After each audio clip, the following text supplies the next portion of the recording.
बिस्मिल्लाहिर्रहमानिर्रहीम। अस्सलाम वालेकुम डियर स्टूडेंट्स। आज के हमारे इस लेक्चर में हमने यूनिट 10 9 क्लास मैथ का हमारे पास फोर्थ थ्योरम है 10.4। इस थ्योरम के स्टेटमेंट को समझते हैं और सीखते हैं कि हमारे पास इस थ्योरम में हमने क्या फाइंड आउट करना है।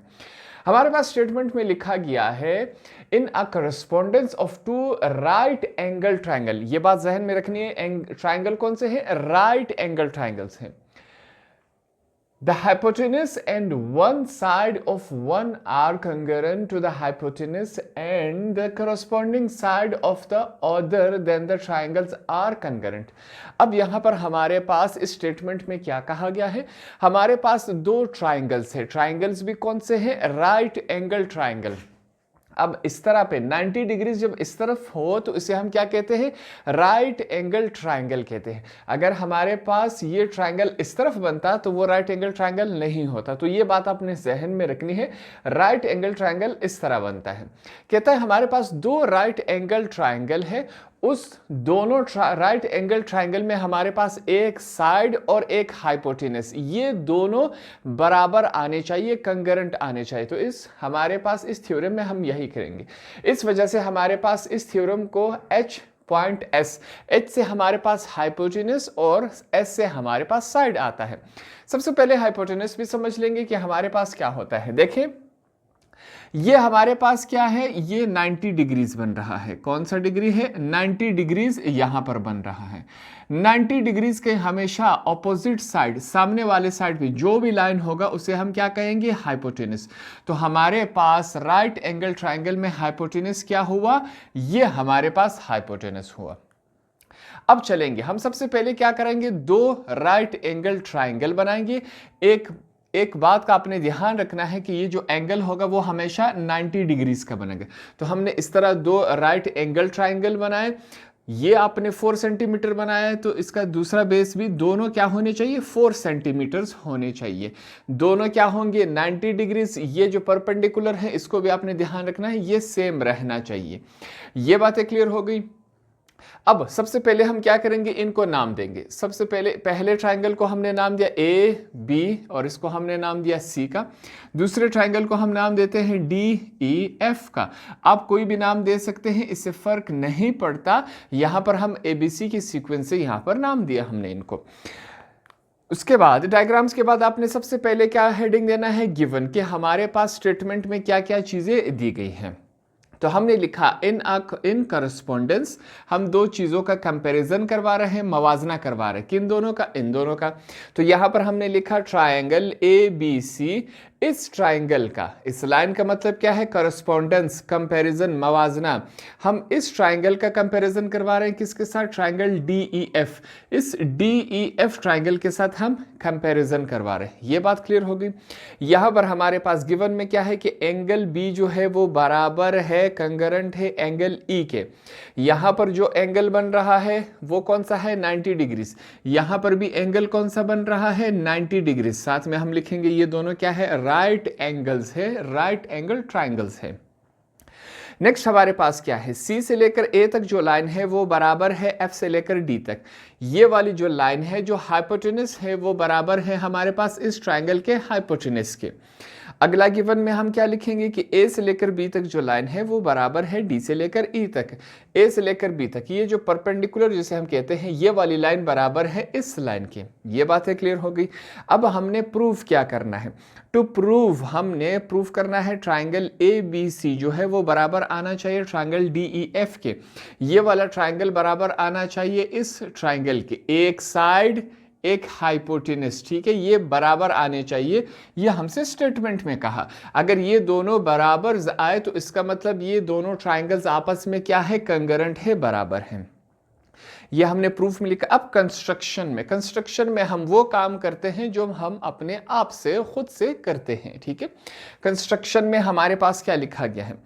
प्रोड्यूस FE, कहता है कि FE पर एक लाइन लगाए, 2 पॉइंट G तक एक लाइन लगाए, सच दैट EG बराबर है BC का होना चाहिए, then join D and G। अब जो जो यहां पर लिखा गया है वो यहां पर हम कर लेंगे कंस्ट्रक्शन में, ताकि आपको क्लियर समझ आ सके। तो कंस्ट्रक्शन में क्या लिखा गया है कि FE पर हमने क्या करना है? 2 पॉइंट जी, कहता है एफ ई वाला जो पॉइंट है, जो लाइन है, यहां पर हमने सेम उसी लेंथ का एक लाइन लगाना है जितना हमारे पास कितना है, बी से सी लेकर सी तक, इतना लेंथ का लाइन हमने यहां पर लगा लेना है। ये हमारे पास यहां पर लिखा गया है, ठीक है। अगर ये 4 सेंटीमीटर है तो इसको भी हमने 4 सेंटीमीटर लिखा था, ठीक है, बनाया था। अब यहां पर हमसे कहा गया है कि ई एफ वाली साइड पर आपने इसके ऑपोजिट पर उतनी लाइन लगानी है जितनी हमारे पास बी से लेकर सी तक है। तो हमने इतनी लेंथ की लाइन यहां पर लगाई। याद रखें, कंस्ट्रक्शन हमेशा हम डॉटेड लाइन से करते हैं। और यहां पर हमने क्या किया, देन ज्वाइन डी एंड जी, इस पॉइंट को हमने नाम दिया जी का, फिर लिखा क्या है, इस जी को हमने डी के साथ मिला देना है। तो कंस्ट्रक्शन में हमने सिर्फ यही काम कर लिया। अब यहां पर इस थ्योरम में हम सबसे पहले क्या काम करेंगे, इस ट्राइंगल को इसके साथ कंपैरिजन करवाएंगे। ये जब हमारे पास इक्वल आया, फिर हमने इस ट्राइंगल को इसके साथ कंपैरिजन करवा देना है। यहां तक बातें क्लियर हो गई। हमने इसी के नीचे, मेरे पास स्पेस नहीं है, आपने इसी के नीचे क्या करना है, इस तरह का एक टेबल बना लेना है। टेबल में हमारे पास स्टेटमेंट और रीजन आएंगे, ऊपर हेडिंग आपने देना है प्रूफ का। सबसे पहले हमने क्या लिखा हुआ है कि एंगल DEF पर जो है, इसको अगर प्लस किया जाए एंगल DEG के, हमारे पास देखें एंगल DEF, यहां पर जो एंगल बना हुआ है उसको प्लस करेंगे, किसके साथ प्लस करेंगे, एंगल DEG पर। DEG इस ट्राइंगल, ये दोनों हम प्लस करेंगे। यहां पर एंगल कौन सा बन रहा है, 90 बन रहा है। तो इसके ऑपोजिट साइड कितना बनेगा, वो भी हमारे पास 90 है। 90 और 90 कितना होता है हमारे पास, 180 डिग्रीज होता है। पहली बात क्लियर हो गई। दूसरा, यहां पर हमने लिखा कि मेजरमेंट एंगल DEF पर हमारे पास कितना है, 90 डिग्रीज है। DEF वाले ट्राइंगल पर हमारे पास एंगल कितना है, 90 डिग्रीज। इसी तरह अगर ये 90 डिग्रीज है तो इसके ऑपोजिट वाले ट्राइंगल में भी 90 डिग्रीज होगा। तो इस वजह से हमने लिखा देयरफॉर मेजरमेंट एंगल DEG पर भी 90 डिग्रीज बन रहा है, ठीक है। साथ में रीजंस में हम लिखते जाएंगे कि इक्वेशन 1 और 2 से हमने ये निकाला।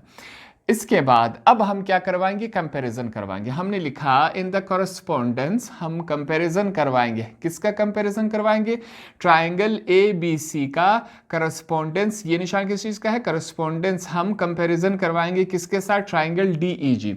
अब इस ट्राइंगल का हम कंपैरिजन करवाएंगे इसके साथ, पहली बात।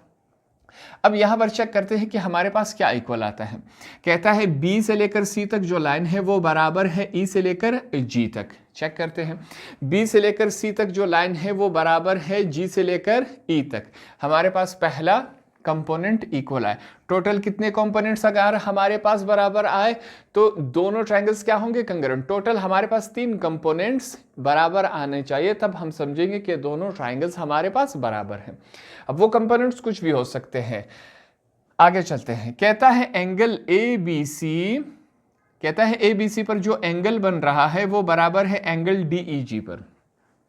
यहां पर जो एंगल बन रहा है ABC पर, सेम वही एंगल बन रहा है DEG पर। यहां पर भी 90 डिग्रीज है, यहां पर भी 90 डिग्रीज है। तो हमारे पास क्या हुआ, 2 कंपोनेंट्स आए बराबर। अगला क्या है, एंगल A से लेकर B तक जो लाइन है वो बराबर है D से लेकर E तक। A से लेकर B तक जो लाइन है, ये वाली लाइन बराबर है D से लेकर E तक। इस ट्रायंगल में ये दोनों बराबर है। तो हमारे पास क्या हुए, 3 कंपोनेंट्स बराबर आए। 3 कंपोनेंट्स अगर बराबर आ जाए तो इसका मतलब क्या होता है कि दोनों ट्रायंगल्स आपस में क्या है, इक्वल है, बराबर है। तो यहां पर देखिए, ये हमारे पास क्या हुआ, साइड एंगल है, और ये लास्ट वाला क्या है, फिर से साइड एंगल, साइड पोस्टुलेट। यहां पर हमने लिख लिया 3 कंपोनेंट्स हमारे पास बराबर आए।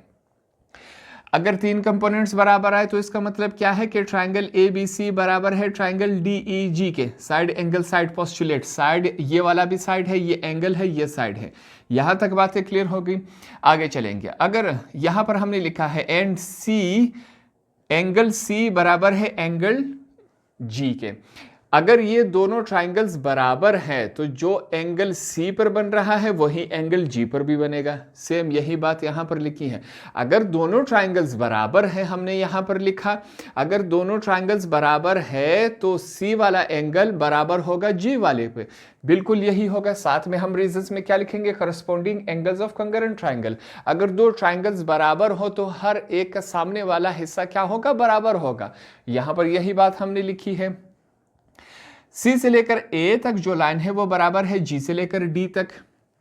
सी से लेकर ए तक ये वाला लाइन बराबर है जी से लेकर डी तक। दोनों बराबर है, बिल्कुल बराबर है, क्योंकि दोनों हमारे पास ट्राइंगल बराबर है। आगे चलते हैं। सी से लेकर ए वाला जो लाइन है वो बराबर है एफ से लेकर डी तक। अगर सी से लेकर ए वाला लाइन बराबर है डी से लेकर जी तक तो यही लाइन बराबर है डी से लेकर एफ तक। ये बात क्लियर हो गई। मगर यहां पर हमने क्या लिखा हुआ था, देखिए, सी से लेकर ए तक जो लाइन है वो बराबर है डी से लेकर जी तक। ठीक है, सेम वही बात रीजन में लिखेंगे कि करस्पॉन्डिंग्स, अगर दो ट्राइंगल्स आपस में बराबर हो तो आमने सामने वाले एंगल्स या साइड बराबर होंगे। हमने लिखा कि सी से लेकर ए तक जो है वो बराबर है जी से लेकर डी तक, मगर हमने पहले ही क्या लिखा हुआ है कि सी से लेकर ए तक वाला जो लाइन है वो बराबर है एफ से लेकर डी तक।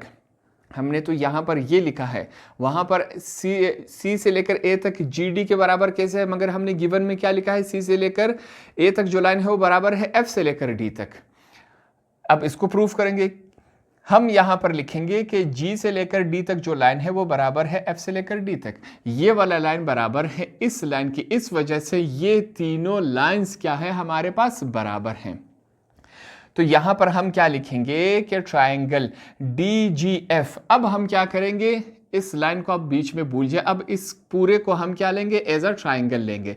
DGF, इस पूरे को हमने क्या लिया, एज अ ट्राइंगल लिया। अब यहां पर देखिए, एंगल F बराबर है एंगल G के।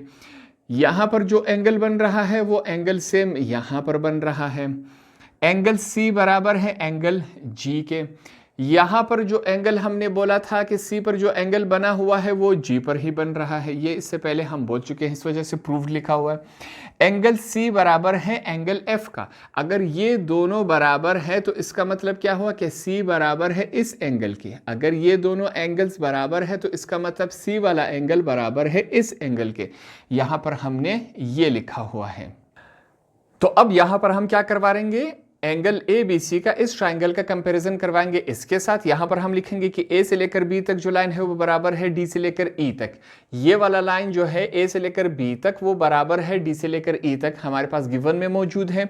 एंगल ABC बराबर है एंगल DEF। यहां पर जो एंगल बन रहा है वो क्या है, 90 डिग्रीज है। यहां पर कौन सा एंगल बन रहा है, 90 डिग्रीज। दोनों सेम है कि नहीं, दो कंपोनेंट्स हो गए हमारे पास। तीसरा कि एंगल सी पर जो एंगल बन रहा है वो बराबर है एंगल एफ पे।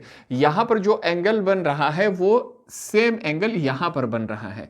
ये जो इतना लंबा हमने काम किया वो सारा इस एंगल सी के लिए क्या, कि सी बराबर आना चाहिए एफ के। ये हमने यहां पर कर लिया। ये पहले से हमारे पास क्या है, प्रूव्ड है। यहां पर हमने नीचे प्रूव किया था। तीन कंपोनेंट्स हमारे पास बराबर आए, किसी भी ट्राइंगल के तीन कंपोनेंट्स बराबर आए तो इसका मतलब क्या है कि ट्राइंगल ABC बराबर है हमारे पास ट्राइंगल DEF के। अब ये दोनों ट्राइंगल्स भी हमारे पास बराबर आए। तो हमने क्या किया, इस यूनिट में हमारे पास टोटल 4 थ्योरम्स थे। चारों थ्योरम्स हमने यहाँ पर किए। अब हम इन चारों थ्योरम्स की मदद से हमारे पास एक्सरसाइज में जो क्वेश्चन आएंगे, क्वेश्चन को देखकर हम कहेंगे कि हमने यहाँ पर कौन सा थ्योरम अप्लाई करना है। वो थ्योरम अप्लाई करके हम तमाम एक्सरसाइज के क्वेश्चन को सॉल्व करेंगे। तो हमारे पास यहाँ पर थ्योरम 10.4 भी कंप्लीट हुआ।